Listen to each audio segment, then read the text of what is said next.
Etong si Kitty Duterte mga pre, di umano, kasi pansin nyo, ang mga Duterte palaging nasa ibang bansa, palaging naglalakwat sa doon, palaging nagpapasarap ng buhay doon, 'di ba? Gamit yung pera ng taong bayan. No? Etong si Kitty Duterte, nagpunta ng Hague. Okay naman magpunta sana, yung bibisita ka sa tatay mo, gusto mong makita yung tatay mong nakakulong, wala namang problema. Ito yung matindi. Etong si Kitty Duterte, naglasing. Di umano Naglasing. Tapos, nung bangag na siya, nung nababangag daw po siya, nung pumunta daw po siya sa ICC, nagwala daw po doon. Diba? O ito po, basahin po natin ito basahin po natin ito mga pre. Saan na ba yun? O, ayan.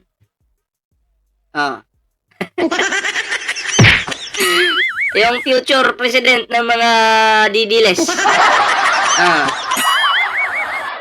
Ito. Basahin po natin. Kitty Duterte. Naku, kung totoo man ito Kitty Duterte, isa tong malaking kahihiyan sa inyong pamilya. Siran-sira na nga yung inyong pangalan ay nagkaganito pa. Di ba? So, basahin po natin ito mga pre. Anong nakalagay dito? Kitty Duterte naban sa ICC. Allah! Patay! Nakakahiya naman! Ang future president ng mga didilis na ban. Kung totoo man ito, Kitty Duterte, malaki itong kahihiyan sa'yo at sa pamilya mo. Hala! Grabe mga pre, no? Naban! Hindi po basta-basta pag sinabing naban ka. Hala? Ano pa? Hindi na pwedeng dumalaw sa ama dahil pumunta sa ICC ng lasing at nagwala ng hindi payagang pumasok sa loob. Grabe, nung magwawala ka, hindi ka pinayagan. Kailangan mo kasing igalang yung rules ng ICC. Kung alam ko may rules yan sila dyan at mahigpit. 'Di ba? Lalo na kung lasing ka, maamuyan ka ng alak, hindi ka talaga papapasukin dyan. 'Di ba? Lasing ka, bangag ka, hindi ka papapasukin dyan. Lalo na't yung alak, madaling maamoy yan kung nakainom ka Uy, nakainom to so bawal po munang pumasok ma'am. Diyan ka lang po muna. Ayaw, gusto ko pumasok tatay ko yan Ayun, dahil nagwala po, si Kitty Duterte, di umano, ayan, banned na po siya.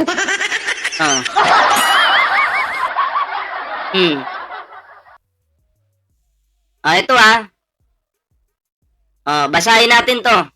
Basahin muna natin to.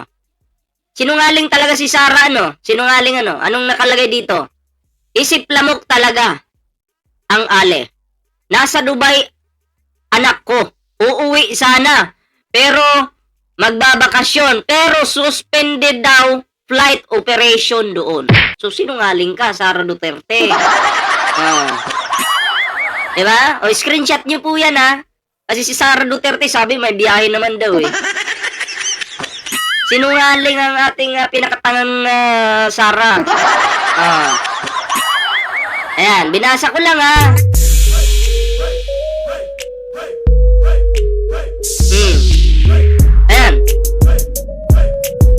Ayan. Kitty Duterte naban sa ICC. Hindi na pwedeng dumalaw sa ama dahil pumunta sa ICC ng lasing at nagwala ng hindi payagang pumasok sa loob. Ayun. Yun yung napala. Ang babastos kasi ng pamilyang ito. Diba? Kung pupunta ka sa ICC, dapat matino ka, hindi ka lasing, hindi ka amoy alak.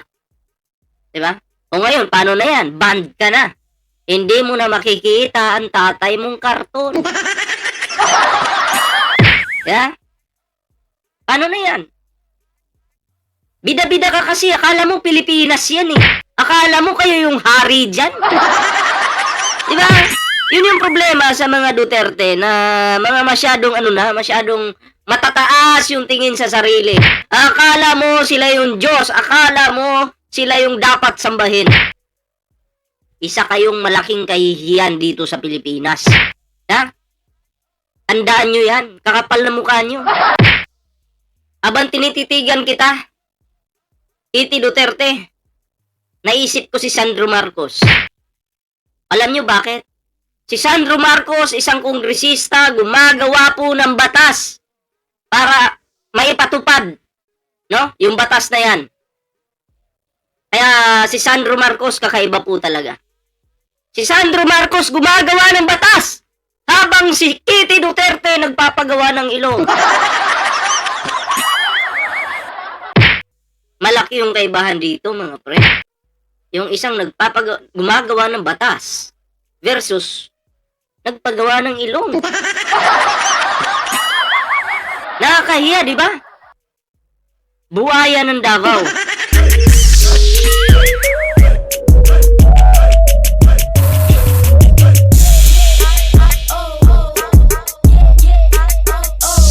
Nakita natin to. Nakakahiya ka, Titi Duterte, no? Isa kang malaking kahihiyan. Diba? Kung hindi alam mo okay naman sana eh. Kung hindi ka nakialam sa politics, hindi ka nagbida-bida, hindi ka mapapahiya. Aanhin mo yung ganda kung peke naman yung mukha mo. Aanhin mo yung ganda kung wala naman yung utak mo. Ahin mo yun. Magagamit ba yun? Wala. Wala po. Sablay. Sablay po yung ganyang diskarte. Diba? Hindi mo magagamit yung ganda mo, yung peke mong mukha, kung wala ka naman ito.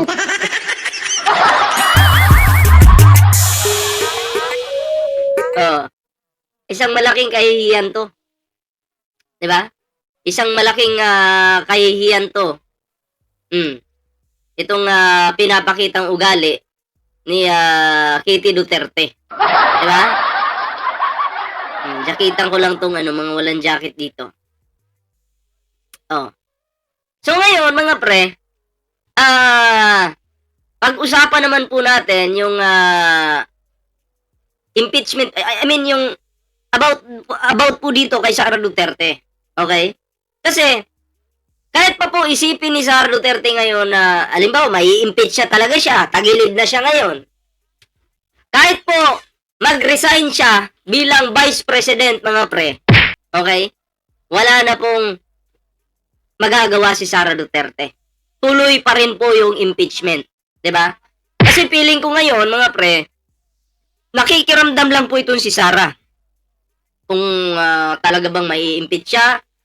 Kasi mapupunta pa yan sa Senado eh. 'Di ba yung usaping yan eh.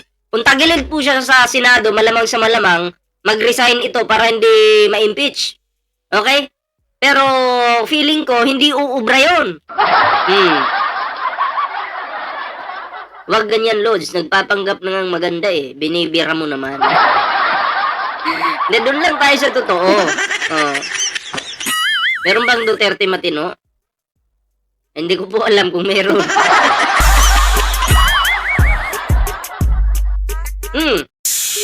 Diba? Sara Duterte, kahit pa mag-resign ka, yung impeachment laban sa'yo, tuloy-tuloy pa rin. Ngayon, pag ikaw talaga na-impeach na, miyaw-miyaw na. Hindi ka na makakatakbo sa kahit anong sangay ng gobyerno. Ngayon, eto na. Pag na-impeach po yan si Sara Duterte, wag po kayo mag-alala, mga DDS. Meron pa pong pulong. Meron pang pulong. Pero kapag na-impeach din si Pulong, wag kayong mag-alala. Meron pang baste. Diba? Kapag na-impeach itong si Baste, naku, patay tayo dyan. Wag kayong mag-alala. Meron pang Umar Duterte. Kapag na-impeach impeach na naman si Omar Duterte. Huwag kayo mag-alala, meron pa pong Kitty Duterte. At eto na ngayon. Pag pina-impeach din si Kitty Duterte, patay, wala nang mga Duterte ngayon. Sino yung tatakbo? Huwag kayo mag-alala. May natitira pang Hanilit dyan. Si Hanilit na lang ang pag-asa ninyo, mga DDS. Oh, diba? Hanilit! Hanilit! Hindi na Duterte yung isisigaw, ha? Hanilit! Hanilit! Hanilit! Hanilit!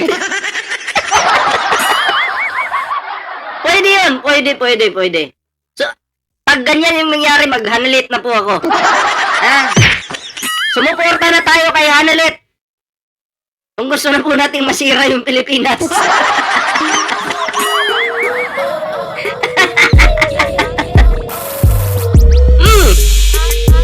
Diba?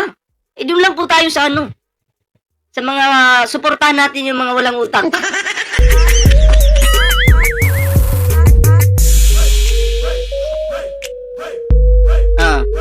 Katulad nito. Sabi ni Jal Sibla, mag-aral ka muna, oy. Bago ka magsalita, tuga-tuga ka og vlog, di man ka kamao. Mag-aral ka muna, ha? Kasi yung sinasabi mong oy, wrong spelling naman yan eh. Tangina, pupunahin mo ako tapos yung mga comment mo dito, wrong spelling, jijimong kang animal kang ampas lupa, kang pokpok yung nanay mo. Ha? Tangina mo. Diba? Pokpok yung nanay mo, nagpapatira sa kabayo. Diba? May lahi kang kabayo eh. Kaya wag mong tuturuan yung si Ballpoint Man. Dahil yung katalinuhan mo, kabubuhan ko pa lang yan eh. Kaya wag kang comment ng comment dito kung feeling mo matalino ka. Naku, mapapahiya ka lang dito sa akin. Sisilipin natin yung kanyang pagmumuka, mga pre. Sisilipin natin yung kanyang pagmumuka. Putang ina ngayon, papakita ko dito yung pagmumuka mo, ha? Pati pamilya mo, anak mo, ang pangit-pangit ng anak mo, pukpok din yung anak mo, mga mongoloid yung anak mo na, na may lahing kabayo, ha? Ito, papakita ko yung mukha mo dito, hayop ka. Tarantado ka, ha? Bobo ka. Basta Bisayan DDS talaga, mga gago, mga pangit. Diba? Basta Bisayang DDS. Ako, Bisaya po ako, pero hindi po ako DDS, ha? Papakita ko lang dito. Yung kupal na to, mga pre, ha? Para masaya. Alam nyo naman ako, eh. Diba? Pag nakita ko ng ganito, ginaganahan po ako. Ginaganahan po ako pag ganito, eh. Ito po yung nagsita sa akin, oh. May pasita-sita ka pa? Hindi mo kilala? Sino yung sinisita mong pangit ka, ha? Minalas-malas ka, ha? Nagpapansin ka sa akin. Ngayon, papansinin kita. Kita nyo yung pagmumukha niyan. Mukhang hindi naka-hit-hit ng pulburon. Tingnan nyo. Tingnan nyo po yung pagmumukha. Kalahin niya po. Kalahin niya po si ano. Kalahin niya po. Etong si Amy Marcos. Tinago yung baba. Bakit mo tinago yung baba mo? Utang ina mo ka. Ha? Utang ina mo ka, bakit mo tinago yung baba mo? Tarantado kang pangit-pangit mo. Ha? May pasita-sita ka pang nalalaman. Sabi mukha pang mabaho daw yung hininga. Hindi lang po hininga, pati mukha. Upal. Wag mo akong susubukan, hindi mo ako kaya, putang ina mo, kaya kitang puntahan sa bahay mo, pasabugin ko yung bahay mo. Ha? Gusto mo pasabugin ko yung bahay mo, putang ina mo ka? Pang ina mo eh, libing kita ng buhay eh.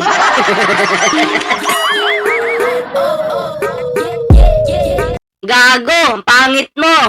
Pangit ng anak mo, mahaba din yung baba. Papalag ka, mag-comment ka, gago! Asan ka na? Wala, hindi makapag-comment. Patay na po. Patay na po ang putang inang to. Parang si Basti ang karakas niya. Hindi po, kaya kamukha ni Amy eh.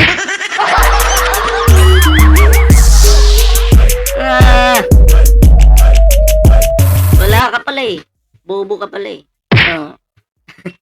Di ibig sabihin, tikbalang pili-pilit ang ano daw? Tikbalang. Oh. So yun po wala na, hindi na po malagang pangit. Oh. Mamaya hanapin kita sa Facebook. Putang ina mo ka, ha? So ayun mga pre, no. Kapag itong si Sara Duterte ay na-impeach, no? Marami pa pong tatakbo. Ang panghuli si Hanilit na. Kasi Hanilit na po yung panghuli. Diba? Ito naman, pag-usapan naman po natin yung mga 18 Marines na biglang nalusaw. Nasaan na po kaya sila ngayon? Oh. Diba? So, ang 18 Marines na to mga pre, hinahanap na po ng taong bayan. Kasi kung kayo ay totoong nagsasabi ng katotohanan, dapat nandyan kayo ngayon, humaharap. Diba? O, kapag may biglang lumitaw na grupo ng testigo na sabay-sabay nagsalita, sabay-sabay naglabas ng aligasyon, at sabay-sabay sabay-sabay ding mag-expose or magturo, diba? May nabubuo pong tanong ang taong bayan pag ganyan.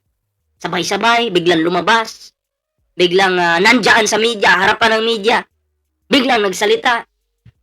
Kaso nagtuturuan Nagtuturuan, nagpapasa-pasa pa ng mic. Oh. Ano po yung nabubuo sa isipan nyo ng mga katanungan pag ganun? Oh. Lalo na pag hindi po sila makasagot sa mga tanong ng media. Ano po yung nabubuo sa isipan po ninyo? Sige.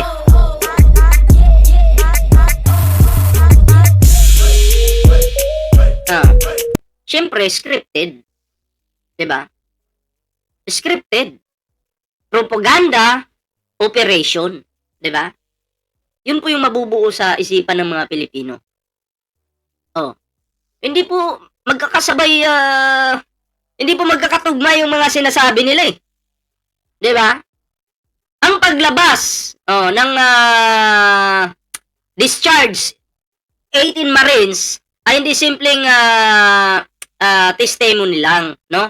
Kapag inilagay sa mas malawak na konteksto, lumilitaw ang parehong pattern na nakita na sa mga nakaraang operasyon. Ang narrative ni Orly Gutesa, ang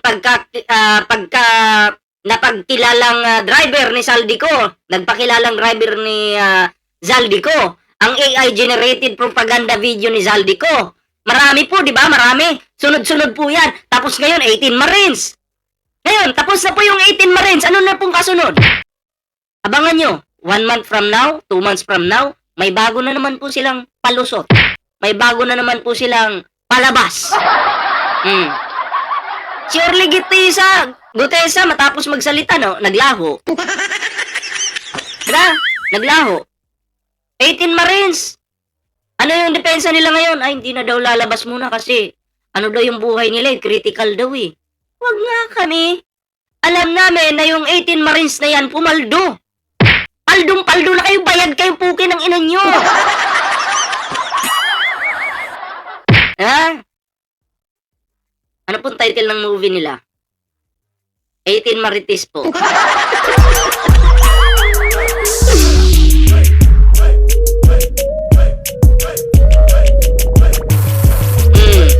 18 Marites po yun. Diba? Nasaan po sila ngayon? Wala na. Lawyer na lang po yung palagi nagpapakita. Pero yung 18 Marites, wala na po. Pumaldo na nakatanggap na putang ina. Diba? Nakatanggap na. Abangan po natin, baka lang naman sa mga susunod na araw, buwan, taon, may bumaliktad sa kanila. Pero pag may bumaliktad po sa kanila, sigurado po yan, manganganib yung buhay niyan. Ganun lang naman yan eh.